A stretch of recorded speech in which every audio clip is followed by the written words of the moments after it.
We are following the breaking news on the battle for control of Kyiv.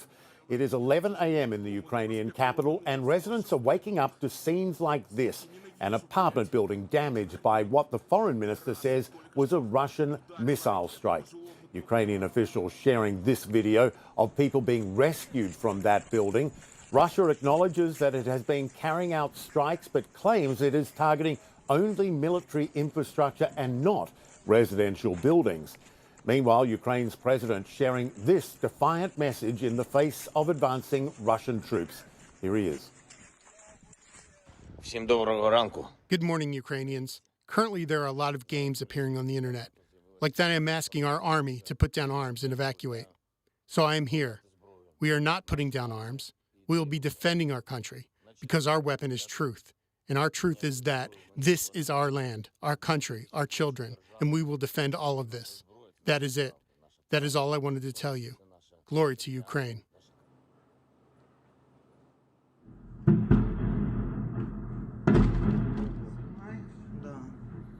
Blasts like that lit up the skies of Kyiv overnight. Ukraine says some of the explosions were from operations targeting Russian tanks. Gunfire also erupting in the early morning hours. Here's how it played out live on CNN earlier while Alex Marquardt was reporting.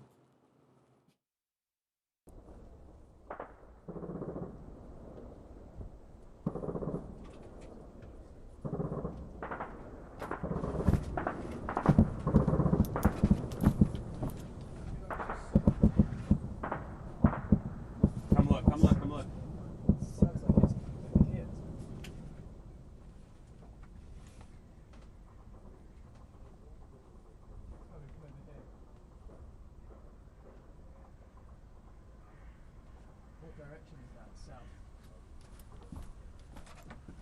Not one, but several bursts of gunfire. Now, the reason that you were able to hear it down the line, that we were able to hear it having just stepped inside, was that it really was quite loud. That was not small arms fire. That appeared to be some kind of anti-aircraft fire. I came out here as soon as we started hearing it, and looking out into the sky, you could see the tracer rounds going up. It's something that I've seen before elsewhere. We have not heard explosions in quite some time, but it is clear that fighting is going on all around this city. Now, the fighting, of course, extends far beyond Kyiv as we enter day 3 of Russia's invasion, launched from 3 sides of Ukraine. Have a look at the aftermath of fighting. This is in the eastern city of Kharkiv, near the Russian border. And Ukrainian troops have also been battling Russians in Kherson. That's near the border with Crimea in the south. And this just in from France. President Emmanuel Macron warning that the world should not expect, quote, this brutality to end soon. He says the war in Ukraine will last, and he says all the crises that come with it will have lasting consequences. CNN has correspondents positioned across Ukraine and all around the world to bring you the latest on this breaking news. Anna Stewart is covering sanctions from London. Scott McLean is at a train station on the Polish side of the border. And CNN contributor Jill Doherty has details from Moscow. Fred Pleiken, though, joins me now from the Belgorod region of Russia, where Russian troops have been crossing into Ukraine. Jasmine Wright is covering White House reaction from Washington. Fred, let's begin with you. What is going on there where you are?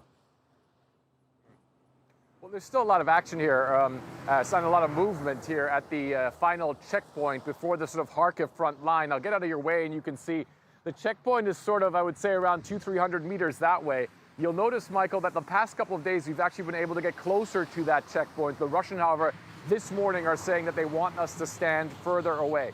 What we do have here still on the ground is a lot of movement of military vehicles. They've been going past us throughout the entire morning that we've been here. We've seen a lot of infantry fighting vehicles go towards the road to Kharkiv. The road to Kharkiv sort of goes that way.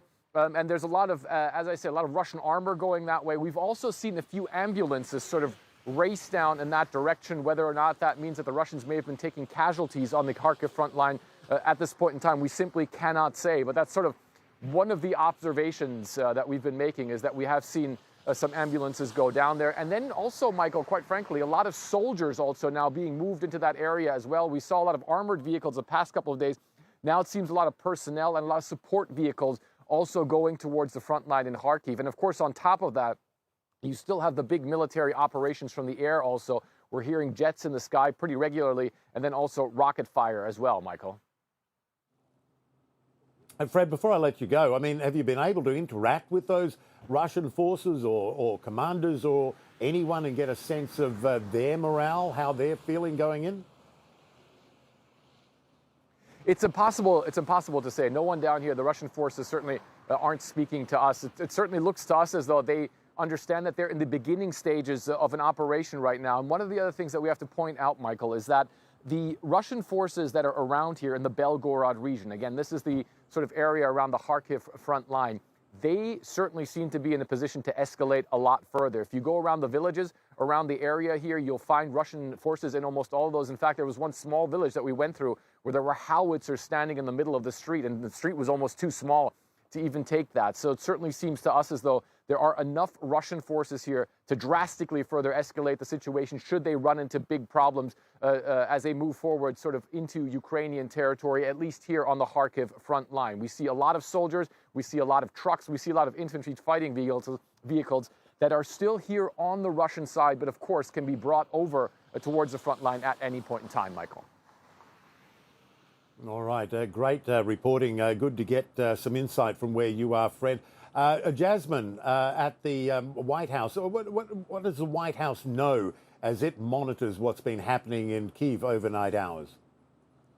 Well, Michael, the president is getting regular updates and staying in close touch with his national security team as he spends the weekend at his home in Delaware. That's what one White House official told me a short time ago. But no doubt they are watching the developments happening overnight, likely looking at it with a lot of concern. We know that over the past few weeks, they have issued those really grave and intensifying warnings about what could happen in Ukraine. And now we're seeing some of those predictions that were created because of that U.S. intelligence really come into focus here. And so officials, of course, are worried about Ukraine and the stability of the government, of course, the Ukrainian people, but also worried about President Zelensky as he says that he stays in Ukraine. And now we know that President Zelensky and President Biden had a phone call today, about 40 minutes is what the White House told us after it was done. And in a readout, they said that President Biden commended the Ukrainian people for fighting for their country and also spoke to President Zelensky about defensive assistance and support. And after that phone call, we learned just a few hours ago that President Biden instructed the State Department to release up to $350 million for defensive assistance for Ukraine, really trying to up that support for Ukraine as it fights for its sovereignty. And it's the third of such payment, really trying to make sure that Ukraine has enough to get through these really intense times. So when we talk about going forward here, we know that the president will have a call in the morning with his national security team, with the vice president, really trying to get updates on what's happening on the ground as these are really intense moments that the president is trying to show real strength in. All right, Jasmine Wright, our thanks to you there in Washington, D.C. Fred Pleitgen on the Russian side of the border in Belgorod, thanks so much for your reporting as well.